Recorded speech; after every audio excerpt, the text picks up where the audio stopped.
asalaamaaleykum mbokk éleveurs yi asalaamaaleykum mbokk téléspectateurs yi ñuy suivre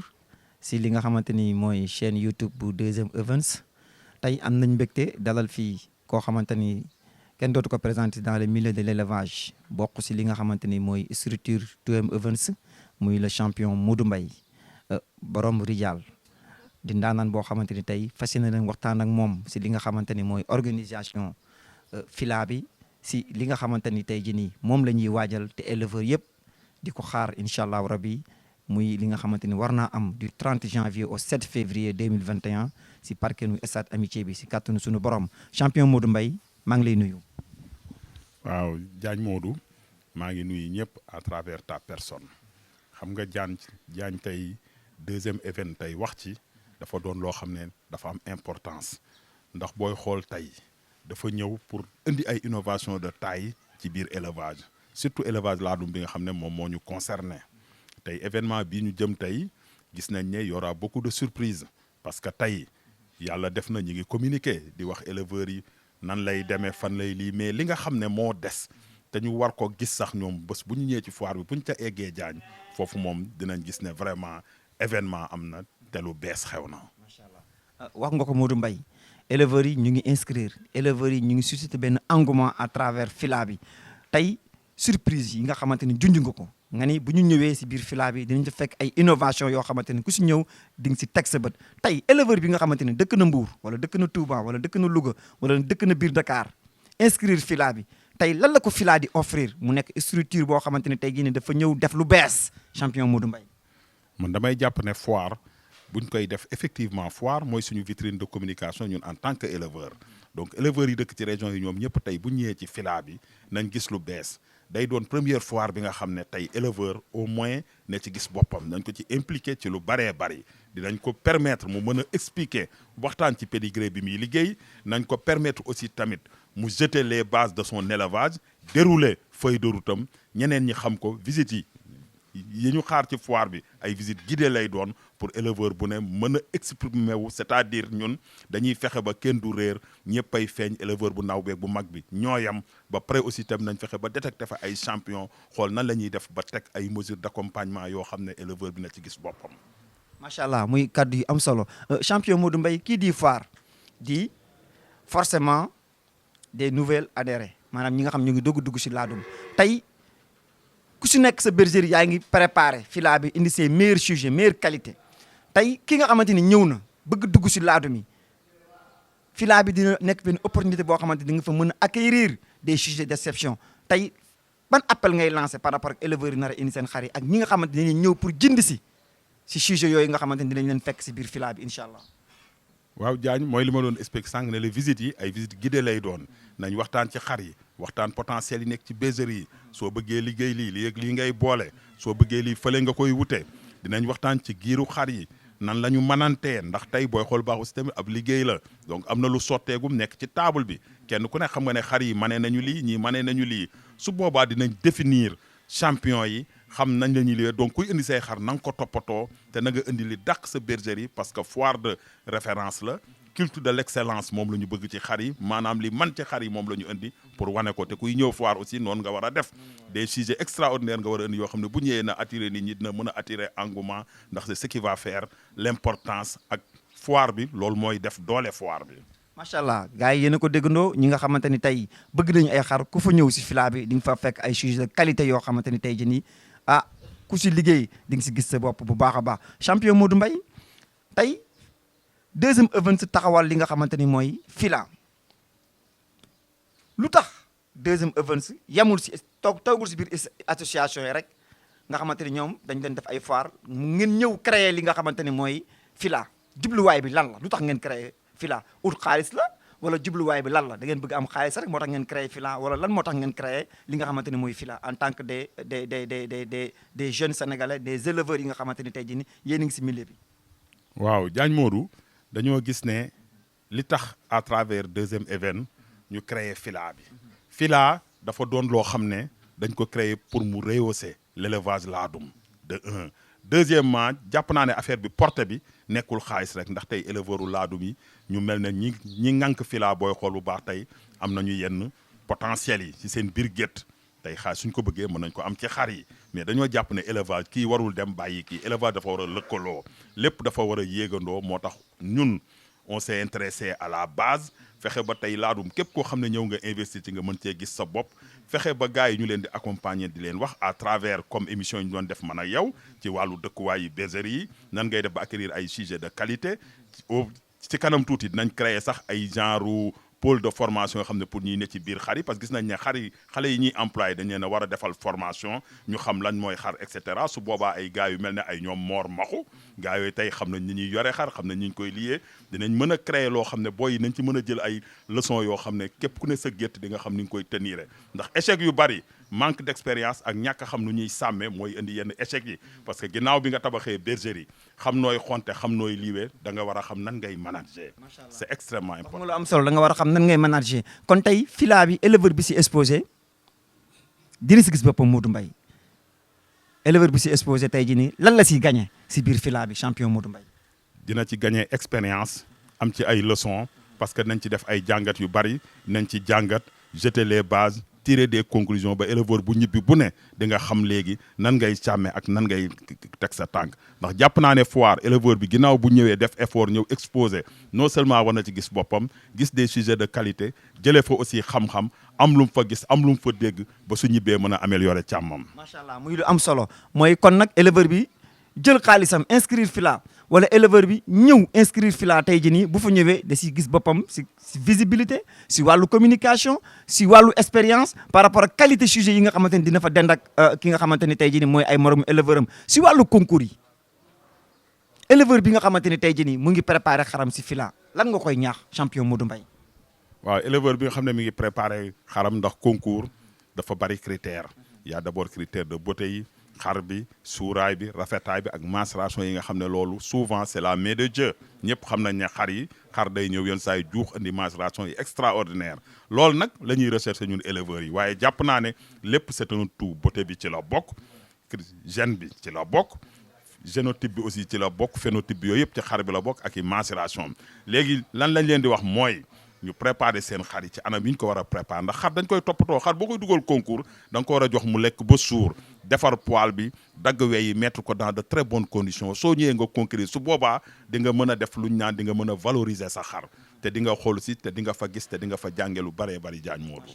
ah gars yi yéen a ko déggandoo expert à la matière moo leen di jox yooyu conseil si ñi nga xamante ni tey jii nii dinañ préparer fila boobu nga xamante ni moo nar a am incha allah du 30 janvier au 7 février 2021 champion Modou Mbaye tey bu ñu jugee si wàllu conseil yooyu nga xam ne jox nga ko éleveurs yi inscrire si fila bi tey jii nii fila bi dina nekk benn disposition pour les éleveurs ñu mën ci gis seen bopp à travers les concours prix yi ñu ci war a gagner à travers les concours visibilité bu ñu ci war a am après ndax kii di foire di forcément visibilité kii di foire di forcément vitrine tey fila bi opportunité bi nga xamante ni éleveur musul bokk ci association éleveur musul bokk fenn ban opportunité la mën a lancer éleveur boobu nga xamante ni musul bokk ci foire te inscrit ci fila bi. inscrit fila dafa doon une ouverture boo xam ne day wane ne éleveur yëpp c'est pas parce que bokkoo ci association rek que waroo exposé dafa wane ne bépp éleveur bu yor sa xar yu rafet bëgg a bokk tu es invité ñëpp a ci bokk yam donc bañ a ko ba amul sax carte de membre donc c'est une foire privée boo xam ne ça permet à tous les éleveurs fu ñu mën a nekk ci Sénégal ñëw exposé wane seen liggéey en dehors de ay problème de région en dehors de ay problème de association tu es libre nga ñëw wane sa liggéey ci anam yi nga ko war a wane te aussi tamit day doon vitrine boo xam ne tey dañuy def lu ñu naan mise en valeur u ñëpp ñoo fa yem même pied d'égalité concours yi aussi tamit innovation bi ci ñëw mooy les champions seront primés loolu moom vraiment ay primes yu am importance la. dinañ ci gis seen bopp. non nañ ci gis seen bopp bu baax Diagne Modou lu kenn mës ta gis moom mooy am bu sobee yàlla loolu mooy am ci wàllu prime yi. waaw yéen a ko déggandoo lu mës sa am dina am si wàllu prime yi champion Modou Mbaye remarque bi ñu def bañ demee Mbour les meilleurs ñoo inscrit fila bi ñu dem Thiès les meilleurs ñoo inscrit si fila bi ñu dem Wakam les grands Omar Gueye Ndiaye les Giam Thiam les meilleurs ñoo inscrit si fila bi Dakar partout région boo dem les meilleurs ñoo inscrit si fila bi Touba sëñ Moustapha Mbacké et tant d'autres noo jàngatee trophée bi man adulte bi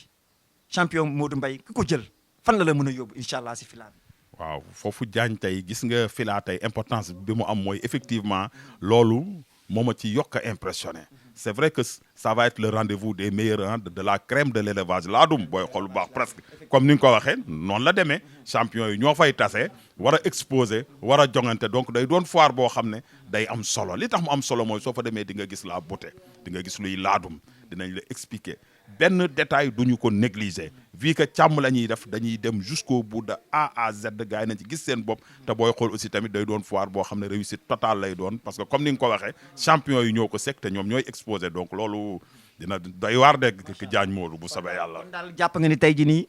ku si des ginnaaw histoire dina ko retenir que ni rate nga rendez-vous de l'élite de l'élevage du Sénégal. mais bien sûr loolu am na ku ma doon waxtaanal démb ñuy wax ma ne ko fii laa ku ko rate da ngay rate événement xam da ngay yàkkamti mu amaat déwén ndax dañ ko teg ci ay anam yoo xamante ni si préparé ko ba pare tàmbali ko foo xam ne élevage fi mu ne nii mi ngi bëgg a yegg ci apogée am apogée liggéey mooy tey ñi ciy investir bari na gars yi ci dugg bari na xar yaa ngi gën a rafet maturation yaa ngi yokku da ngay xool tey bergerie bi ñu nekk nii tey. bergerie Ndawé Frère. Ndawé Frère c'est la crème des crèmes dama naan potentiel bi fi nekk ci laadum nekkul ci benn bergerie nga Sénégal lan moo waral loolu li ko waral mooy tey booy xool bu baax ñun tey fii gis nañ ne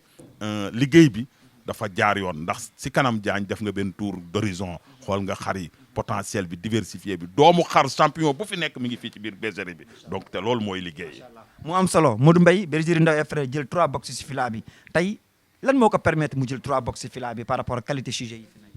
bon man li ma gis mooy bergerie Ndawé Frère tey teewaayam ci biir fila bi day am importance bu loolu weesoo mën nañ ne Sidi Ndaw tey ci suñu ginnaaw la nekk ci liggéey bi la bokk. àndandoo mu ngi si biir fila bi parce que bokk na ci ñi créé fila bi moom Sidi Ndaw. bokk na ci ba pare doon lu ñu naan sponsor leader. parce que loolu ñu fi indi sax chez GTS bi nga xamante ni moom mooy PDG bi moo sponsorisé li nga xam mooy catégorie femelle adulte yi Modou Mbaye kon ñu yor femelle adulte nañu waajal seen bopp parce que ku jël yaakaar naa ne di nga si gis sa bopp bu baax a baax champion Modou Mbaye. muy dëgg gu wér ndax Sidi moom booy xool bu baax lépp loo xam ne lu mu bokkul mu bokk ca moo gën. gis nañ ne tey exposition bi mu bëgg a def ci biir fila bi dinañu apporter lu bëree bëri ndax yor na potentiel te mi ngi ki xarte nit ku baax la ku laa biir di wax ne tey booy xool baax day doon na bergerie boo xam ne xoolal bu baax la présence de Papito tey fii tey am na niveau moom élevage fi mu ne nii moom àgg nañ ci maal yi fi nekk potentiel jeune bi booy xool baax tey boo doon tourné ci biir bergerie yi doo ko fi gis. Modou Mbaye wax nga potentiel jeune tegal foofu sa baaraam ñu dugg si box bi dem seeti ki nga xamante ni mooy Marloucha juddoo si bergerie Ndawé Frère wan ko ñi nga xamante ni ñoo ñuy suivre par rapport ak li nga xamante ni yaa ngi koy développé si bergerie Ndawé Frère ñu nar a nekk sponsor leader bi nga xamante ni moo war a nekk catégorie femelle adulte yi nga xamante ni tey jii nii si fila janvier 2021 incha allah rabbi. waaw mën nañoo dugg dem xool Marloucha ndax Marloucha boo koy xool doon na jeune mâle bu impressionnant. mais il faut ñu wan ko gars yi en image ñu gis ko tekki seen baaraam ñoom ñëpp teg jàngatandoo ko Modou Mbaye. waaw mbokk yu deuxième event si gis ngeen lii Modou Mbaye doon wax léegi si Marloucha Marloucha 12 mois mu présenté des mensurations yi nga xamante ni Modou Mbaye 2 ans si ginnaaw mâle adulte ñu doon présenté mensuration yi noo jàngatee évolution bi nga xamante ni Ndawé Frère mu ngi koy indi si élevage laadum. waaw xam nga innovation bii Ndawé Frère dafa jël benn xar bu ñaan Roi Bachir liggéey ci. mais Modou Mbaye taxawal tegal sa baaraam foofu kan mooy Roi Bachir. Roi Bachir doomu Saalum Saalum la. kuy yaay Roi Bachir. Roi Bachir yaayam doomu Bachir la. doomu Bachir boo xam ne Flavia moo ko jur. donc tey gis nañ ne tey Roi Bachir ba mu yëgsee ci élevage dafa yokk potentiel u xar yi. surtout ci wàllu mensuration. Roi Bachir lépp lu mu jur muy jigéen. gétt gu ñu ne ci famille yi fa gën a impressionnant ci la ñuy bokk. moom Roi Bachir. moo tax ñu jël Bachira tey teg ko ci Nimsaat. tagal sa baaraam foofu Bachira kan moo ko jur. Bachira Roi Bachira ko jur. muy xar boo xam ne man gis naa ci moom ay potentiel mi ngi ci gétt gi. moo jur Marloucha te Marloucha boo xoolee nga xam ne seex la. donc kii ku sanday amul potentiel mënu jur ay seex. maal xar bu tool nii développé ci âge am ay mensuration maal da nga xam ne kii ñi ko sekk Diagne Modou ay ndaanaan lañu. Modou Mbaye tegal sa baaraam foofu parce que xar mi su melee nii jeune bi am na solo mais toppatoo bi am na solo Mor ñu ngi lay nuyu. Diagne maa lay siyaar bu baax di siyaar ñëpp rek waaw. macha allah Mor ñu gis Marloucha à 12 mois mu am potentiel bu mel ni si ay mensuration tey jii nii yaayam nekk Bachira xar boobu di Roi Bachir jur ko moom Nimzaat jur ko Nimzaat ki nga xamante ni tey jii nii Lat Sukaabe jur ko Lat Sukaabe Petit Kiifa jur ko tey côté génétique nu jàngatee Marloucha si côté génétique moo war. waaw Diagne xam nga àdduna moom lépp lu fi am ndey ak baay rek dañuy am ci moom yaakaar waaye fulaak fayda borom ginnaaw moom bi mu amee ndey ak baay ba pare ñu def ci moom zen bi def ci moom majoration yi mu nekk ci moom am nay ful la dégager ko ci à 12 mois mu génnee majoration yoo xam ne koo ko wax sax du ko gëm waaw même bu ma koy wax dañ naan Mor lu muy wax nii mu ngi waxati rek mais weddi gis boo ko si waaw moo tax képp koo ko gis rek boo ñëwaatee da nga ne ma Mor li nga waxoon de loolu moo am dëgg la waaw macha allah ñu mujjee wax muy lu am solo Mor tey yaa ngi koy waajal fila bi Mor noo jàngatee Marloucha par rapport ak ay moromam si fila bi bu foqee est-ce que di nga ko déclencher catégorie espoir waaw man moom ragalul dara nag waaw bu foqee ak bu foqul yëpp man kii xalaatuma sax di dem naan dama koy dugal jeune mâle pour concours jeune mâle xam nga jeune mâle da ngay toog rek di xool mais natt a gën a wóor waaw bu fekkoon ne 12 mois la mu mel nii mu mel am naa fitur ak ñun waa bergerie bi am nañ fitur dugal ko ci mu concours espoir parce que dégagé na majoration espoir macha allah ba romb ko mais ndawee frère ñu ngi ni waajalee fila bi waaw ànd di liggéey xam nga ndawee frère équipe la boo fi ñëwee da nga fi fekk ku mel ne Ngom fekk fi ku mel ne Khalifa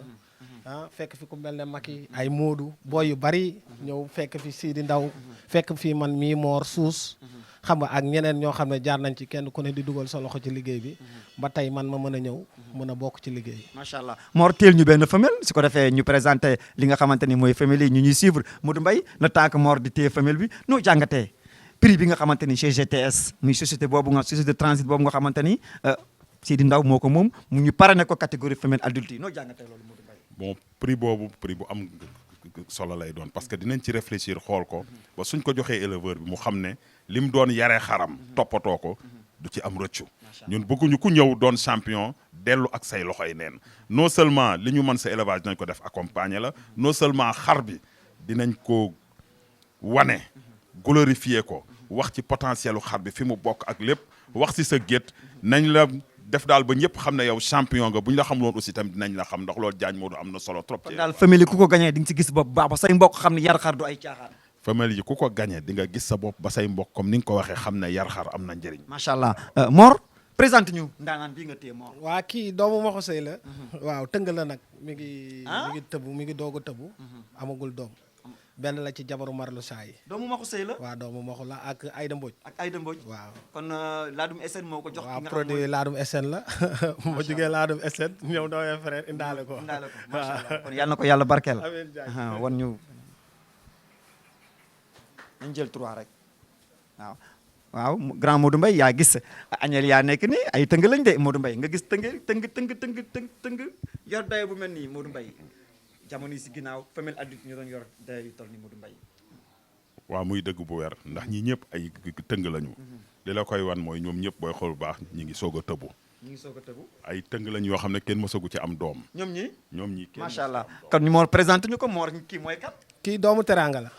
Teranga men waaw moom tamit ci jabaru Marloucha yi la bokk moom it tëng la mi ngi doog a tëbu. mais Mor. mais Mor taxawal. Mor xam nga kuy Teranga est-ce que Mor. waaw xam naa kuy Teranga. mais Mor Teranga. ndaanaan boo xam moo fi njëkk indi 110 hauteur au garrot di doomu Forman. Forman nekk doomu Subeeru nekk doomu Maja nekk doomu ki nga xamante ni mooy Algor nekk doomu Birahim kon Mor su mel ni du bett kenn muy Mor xar mi noo ko toppatooyee ba mu mel ni Mor. waa Diagne xam nga xar li ma lay wax rek xar moom bu amee deret juddu baax fi mu juddoom baax lenn nga ciy def rek mooy teg loxo bi mooy xontu ak toppatoo di xool moo ci ëpp solo te gannaaw ñun ñuy xool ñëpp tey mën naa xool lu ma gisul Xalifa mën naa ñëw xool loo xam ne si ne man gisuma ko woon mu gis ko woo ma te kenn rus cee woo kenn ne ko lii xooloo ko woon wala lii defoo ko woon loolu liggéey la boo xam ne si ne war nañoo mën a liggéey loo xam ne si ne ku ñëw xool xar yi rek di nga xam ne fii équipe bi am na fi. macha allah mais Mor ki noo koy waajalee filaa bi. waaw gis nga dama koy may tuuti ngooñ muy yéey rek. dafa mel ni tey bu ñu ñëwoon suba la filaa bi pare nga. non man moom wax dëgg yàlla bu ñu ne woon tey ci guddi la xar yi dugg faa ragaluma dugg. macha allah mais indi ñu tëng doomu bi Modou Mbaye jox Sidi Ndaw ñu présenté ko Modou Mbaye moo koy présenté waaw. Modou koy présenté non kii doomam la kii Modou Mbaye moo ñuy présenté xar bi nga xamante ni tey jii nii moo ko jox. mooy madame Mbaye mais Modou Mbaye ab madame nga sa chéri nga joxe ko mais présente ñu añel bi Modou Mbaye. xam nga ñoom Mor ay danger lañ bu ñëwee ñu seet si la. ñoom moom li nga xam ne la ëpp potentiel te damay wax ne Sidi Ndaw doon na bergerie boo xam ne grenier la man dama ko. mais Modou Mbaye laajoon naa la kii sa kër lu tax nga jox ko Sidi Ndaw. waaw xam nga Sidi dafa doon ko xaw a spécial surtout ci ñun surtout ci man boog laay wax. ci ñëpp Sidi ku mu laaj. nga jox ko parce que dafa doon nit koo xam ne dafa baax te jar na sekkal teraanga. mais développé ma pédigré bi nga xamante ni moo seq madame Mbaye champion Modou Mbaye. waa xar bi yaayam doomu roi Saloum la. kan mooy roi Saloum. roi Saloum doomu Saloum la ak benn doomu macha allah doomu macha allah boobu booy séeréer lañ jël teg ko ci aada Mbaye mu jur femelle bu jigéen ñu jël femelle boobu teg ko ci macha allah mu jur ay seex muy wërsëg bu mot ñaa ak benn bu jigéen ñu naan ko aadama bu jigéen boobu moom lañ teg ci Saloum mu jur roi Saloum taaw. mu jur roi Saloum. roi Saloum yaayam tëng la. yaayam tëng la macha allah tey Modou Mbaye tëng bii mu ngi si ñaata mois. tëng bi booy xool baax actuellement normalement ni parce que mi ngi soog a am rakkam 1 mois 20 jours la am. macha allah rakkam aussi madame Mbaye laa ko tuddewaat mu am même robe doon aussi xar bu am maturation aussi. macha allah champion Modou Mbaye xar bi 3 pédigrés séq nañ ko voire 4 pédigrés ndax boo nee Ada Mbaye wax sangu docteur soo nee macha allah wax doomu Maxtum Tyson bi dikkaat docteur bi Tyson bi dikkaat nga ñëw si Saloum bi nga xamante ni tey jii nii moo jur roi Saloum. Algor bi dikkaat Birahim bi dikkaat Monstre bi dikkaat tey pédigré yi nga xam ne ñoo séq ki nga xamante ne mooy madame Mbaye potentiel boobu noonu lan ngay gis ci futur madame Mbaye incha allah. bon man futur madame Mbaye damay jàpp ne surtout ma xoolee boobu ak Koné ak Marlocha damay jàpp ne bu ñu wàccee doom nga gis lu doy waar ndax madame Mbaye yaayam génitrice la yaayam benn doomu Boy Badoo jur yaayam moo ko jur ak benn doomu Xelkom. Boy Badou bu nekkoon Ngaparu. waaw bu déedéet non Boy Badou bu nekkoon ci Sidi Ndaw Badou. doomu magistrat bi. doomu magistrat bi moom lañ teg ci benn doomu Xelkom mu jur ay seex bu jigéen bi coy jël ko jox ma ko daf ma ko may. macha allah bi ma ko yóbboo nag teg ko ci roi Saloum mu taawloo kii. non mu taawloo yaayu kii. taawloo yaayu kii nga teg ko ci roi Saloum mu jur kii. déedéet kii roi Saloum juru ko kii papaam mooy prési mooy maal bi nekk Tivaouane mooy maalu ñoom Assane boobu nga xam ne. bete ko jur bete boobu xam ne ñaari doomu Maktoum moom la ñu boole mu jur xar boobu. président bu nekk ci Cheikhou Ndiaye Colobane. waaw kay boobu la boobu moo jur kii. mais xar mi kon potentiel génétique am doy na waar. non doy na waar. mais kii bu ñëwee fii laa noo ko gisee ak ay moromam. non kii gisoo ko elle est très très belle li ñuy wër ci laadum corne yu rëy. bopp yaa ngi wax ak xar bi am émotion on dirait que tu l'adores quoi. ndax yaay macha allah Papi Dieye nii la meloon te xar yi foo leen fekk ay jurkat la ñuy doon. gaa yi yéen a ko déggandoo Modou Mbaye wax na lu am solo si xar bi Mor kon fila bi du yomb ak bergerie Ndawe frère. waa ñun moom wax dëgg yàlla ñi ngi préparé di def ndànk rek di accompagner xar yi parce que nee nañ xar moom kenn du ko préparé day pare waaw gannaaw fila jub si na buñ ne woon tey la mën nañoo yóbbu suñuy xar ndax avant loolu ñu ngi doon defar suñuy xar même avant fila ñu ngi doon defar xamoon nañ ne bis du ñàkk daal te bu fekkee ne da ngaa bokk ak say ndawle mbir te yàgg daje day am da ngay fexe ba bu ngeen dajee doo ci yées da ngay bokk ci ñi nga xam ne si ne bu ñu demee dinañ leen tudd ci liggéey boobu lañ nekk borom kër gi tamit liggéey boobu la ñu sant te bañu ci dara tamit bañaluñu xar yi ku leen gis xam ne am nañ waaw bañaluñu dara bañalul xar yi dara loo ko wax ne xar yi soxla nañ ko du fanaante joxlu ko même bu dee da ngaa nekk sa kër sax dina la woo ne la kaay jël ko nga dem def ko waaw parce que moom mbégte boobu rek la ci am nee na xar yi du xaram comme ñun ñu nekk fii nag ñun ñoo moom xar yi dañuy defar moom nay rafet rek muy xool. macha allah moom looloo ko ci am na solo champion Mor. merci beaucoup kon grand Modou lan ngay lancer appel par rapport ak ñi lay suivre si fila bi lan ngay lancer appel par rapport ak éleveurs yi nga xamante ni tey jii nii inscrire guñ te box yi di des Modou Mbaye box yi tuuti moo si des Modou Mbaye. man xam naa loolu Diagne box yi tuutee ci des di wax ne éleveurs yi ñi bëgg a inscrire ba yeboo ñu gaaw ndax fila aussi tamit ñi ko jiite am nañu fulaak fayda boo xam ne nombre de box bi ñu wax muy 150 yi. ñun duñ ko weesu parce que suñu programme dañ koy def étudier nañ ko am nañu fuñ ko teg te boo gisee lii tey war a ñëw ci biir fila bi nga xam ne fila tey na doon foire boo xam ne li tax ñu tuddee ko fila foire internationale di laadum ñun ñoo ko xam parce que su boobaa ku fa ñëw di nga gis loo xam ne di nga gis ne lii ay xar lañ fi exposé du foiru caaxaan te la ngay fekk ci biir foire ba li ñu naan infrastructure yi ak logistique bi di nga xam ne lii foire la bu soobee yàlla ndax loolu am na importance trop ndax laadum dafa toll ci foo xam ci niveau boo xam ne fi ne dañoo war a communiquer pour nit ñi xam ci li ñuy yëngu di ci def ndax millions yi ñu ciy dégg bari na lool. mais Modou Mbaye est-ce que nit ñi gëm nañu laadum mën na jar 30 millions. non gëmuñu ko looloo tax nag ma ne la à travers tey fila dañ cee war a profiter tey pour def ay vitrine boo xam ne dañ expliquer ba kenn ku ne dina xam ne c'est une réalité que tey nit dina jënd jeune mâle wala mâle ci biir laadum yi jë def ci 30 millions yu bokk benn buum. macha allah Modou Mbaye da ngaa jaay xar 20 millions. muy Ramadan bu Moustapha Diallo barki Dembo Ndiaye nga dégg ñu jaay xar 30 millions et ki nga xamante ni xamul laadum xamul xar danaan ñii lobbying la lii xanaa du ndawal kese tey Modou Mbaye à travers fila bi est-ce que dina fa am ay symposium yoo xamante ne tey jii nii nit ñi dinañ découvrir exactement réalité laadum yi mën na créer ay emploi ba état bi xam ne laadum mën na créer emploi parce que tey ku ñëw bergerie Ndawé Frères nga xam ne lu bon 4 jeunes ñoo ngi fi ñu leen di fay chaque fin de mois ñuy liggéey si li nga xamante ne tey jii nii ñooy bergerie. bon Diagne Modou xam nga ne man maa ngi benn registre bu ma tuddee livre d'or du laadum tey am na chèque yoo xam ne sax seen photo archivé naa ko fa donc loolu day doon loo xam ne mooy li ma la wax rek naan la fila bi communique si man damay archivé lépp chèque gu Tafa Diallo bi 20 millions yi chèque gu bisis la maa ngi ak moom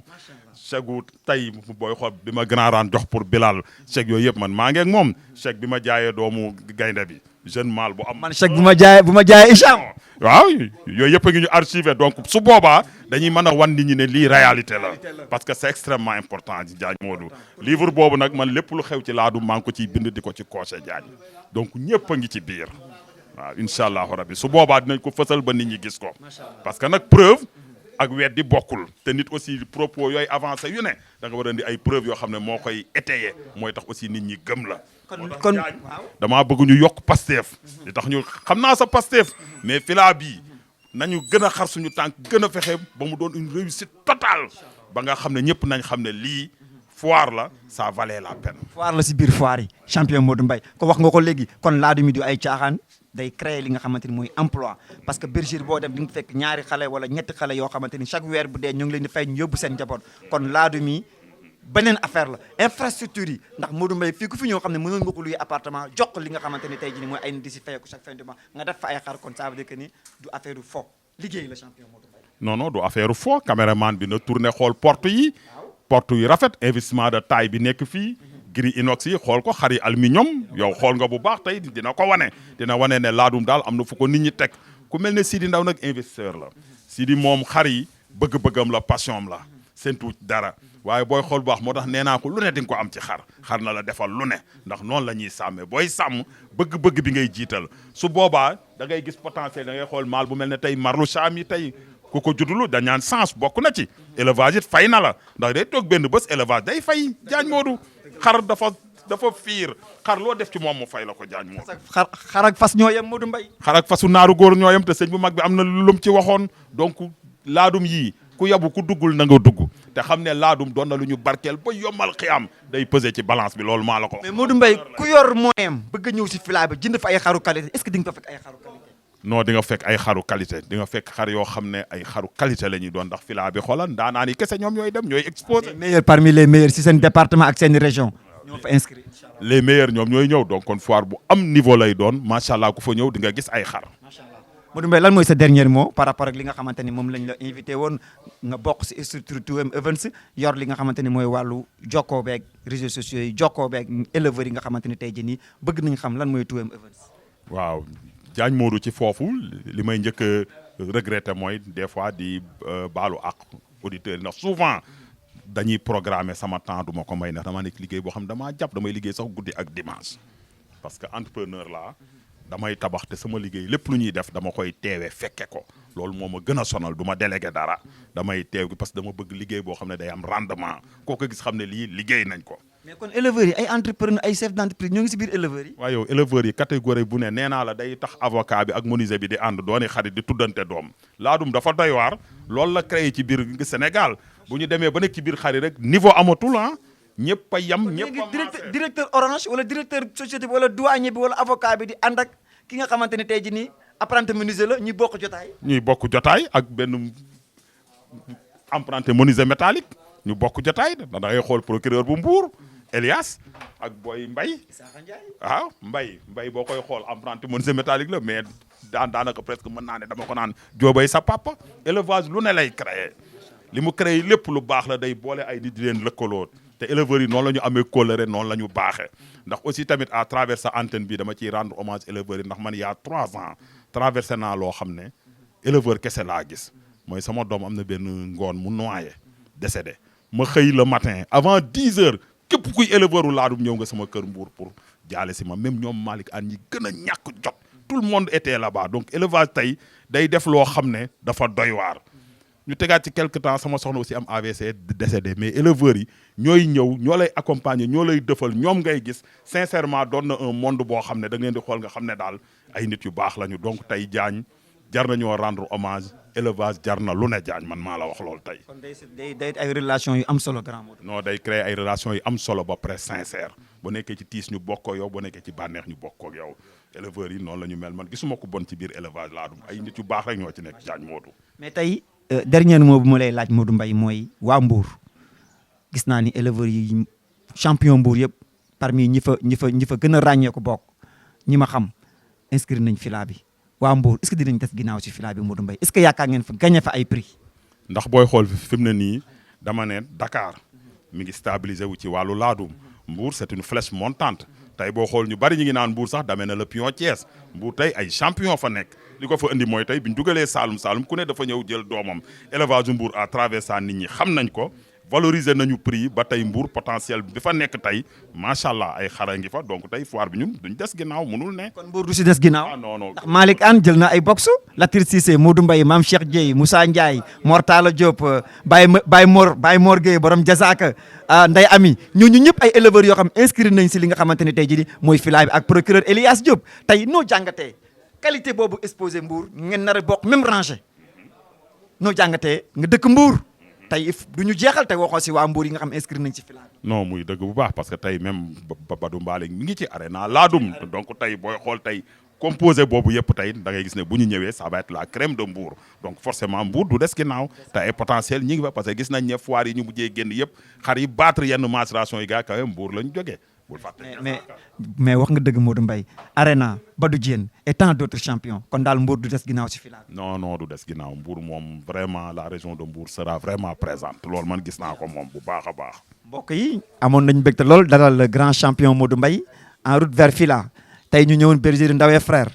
indil ko li nga xamante ni mooy lettre de parrainage mi catégorie femelle adulte yi tey ñu wax leen ni femelle adulte yi préparé leen CGTS moo sponsorisé li nga xamante ni tey jii nii mooy catégorie femelle adulte yi kon mbokk yi Fila yi ku si yor femelle bu am maturation pare ko ndax boo ko gëñee yaakaar naa ni say mbokk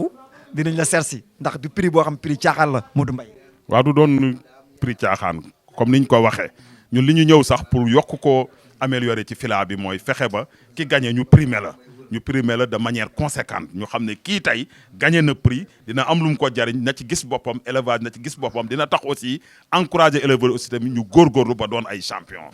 waaw. ndax ku gagné prix bu am solo di nga xemme moo keneen mu liggéey ba mën a gagné moom tamit loo xamante ne dina ko jariñ si poche am jariñ ay xaram champion. muy dëggu wér Diagne. gars yi jërëjëf ba beneen yoon incha allah rabbi